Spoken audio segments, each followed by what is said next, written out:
Hello అందరికీ welcome back to my channel. గోంగూర పచ్చడిని ఈజీగా ఎలా చేసుకోవాలో ఈ వీడియోలో అయితే చెప్తాను. ఈ వీడియోని చూసేయండి.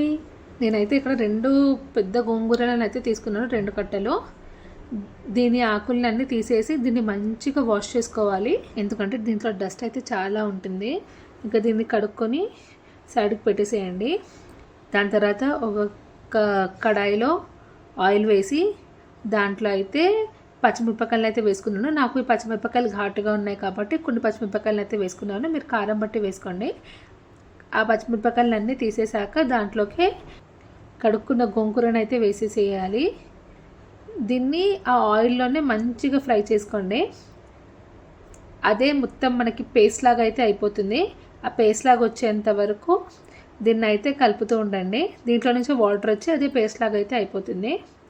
ఈ విధంగా కన్సిస్టెన్సీ వచ్చాక దీన్ని దింపేసుకోండి. ఇది మంచిగా చల్లారాలి. చూస్తున్నారు కదా, మొత్తం పేస్ట్ లాగా అయితే అయిపోయింది. ఆల్రెడీ మనము ఫ్రై చేసేటప్పుడు పేస్ట్ లాగా అయితే అయిపోతుంది. నేనైతే ఇప్పుడు ఒక మిక్సర్ గ్రైండర్లోకి మనము ముందుగా ఫ్రై చేసుకున్న పచ్చిమిరపకాయలను వేసుకోవాలి.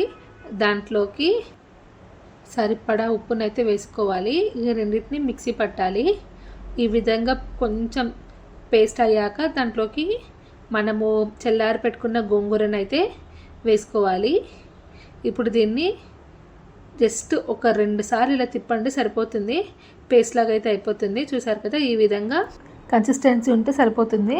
ఇప్పుడు దాన్ని పక్కన పెట్టేసి నేనైతే అదే కడాయిలోకి ఆయిల్ అయితే వేసుకోవాలి. ఆయిల్ హీట్ ఎక్కాక అందులోకి ఆవాలు, జీలకర్ర, శనగపప్పు, ఎండుమిరపకాయలను అయితే తుంచి వేసుకోండి. ఇంకా దీంట్లోనే కరివేపాకును అయితే వేసుకోండి. కొంచెం పసుపును కూడా వేసుకోండి. ఇప్పుడు కొంచెం ఇలా కలిపేసి ఇంకా కిందకి దించుకోండి. అందులోకి మనం తయారు చేసిన గోంగూర పచ్చడి ఉంటుంది కదా, దీంట్లోకి తాలింపులోకి వేసేసుకోండి. దీన్ని బాగా కలుపుకోండి. అంతే, గోంగూర పచ్చడి అయితే రెడీ అయిపోతుంది. అసలు ఈ పచ్చడి చాలా ఈజీ, పుల్లగా చాలా బాగుంటుంది. మీరు కూడా ట్రై చేసి మీకు ఎలా వచ్చిందో నాకైతే కామెంట్స్లో పెట్టండి. దీన్ని అయితే ఇలా ఒక గిన్నెలోకి అయితే వేసుకుంటున్నాను. అసలు గోంగూర పచ్చడి ఇలా చేసుకొని ఉంచితే ఒక 2 ముద్దలు ఎక్కువనే తింటాము. నాకైతే ఇలా చూస్తేనే ఎప్పుడు తినాలి అని అయితే అనిపిస్తుంది. మీరు కూడా ట్రై చేయండి. దీన్ని ఇలాగైనా తినేయచ్చు. నేనైతే కొంచెము ఒక గిన్నెలో వేసి దాంట్లోకి అయితే కట్ చేసుకున్న ఆనియన్స్ని అయితే వేసుకుంటున్నాను. ఇలా కట్ చేసుకుంటున్న ఆనియన్స్ వేసుకుంటే ఇంకా టేస్ట్ అయితే చాలా బాగుంటుంది. ఒకసారి ట్రై చేయండి. ఆనియన్స్ అంటే ఇష్టం ఉండే వాళ్ళు ఇలా ట్రై చేయండి, ఇంకా బాగుంటుంది. లేకపోతే నార్మల్గా అలాగైనా తినేసేయచ్చు. ఇలా ఆనియన్స్ వేసి ఒకసారి కలుపుకోండి. టేస్ట్ అయితే అద్దరిపోద్ది. నేనైతే ఇక్కడ ఒక ప్లేట్లోకి అన్నం వేసుకొని ఇంక అప్పుడే గోంగూర పచ్చడి వేసుకొని అయితే తింటున్నాను. టేస్ట్ అయితే అద్దరిపోయింది.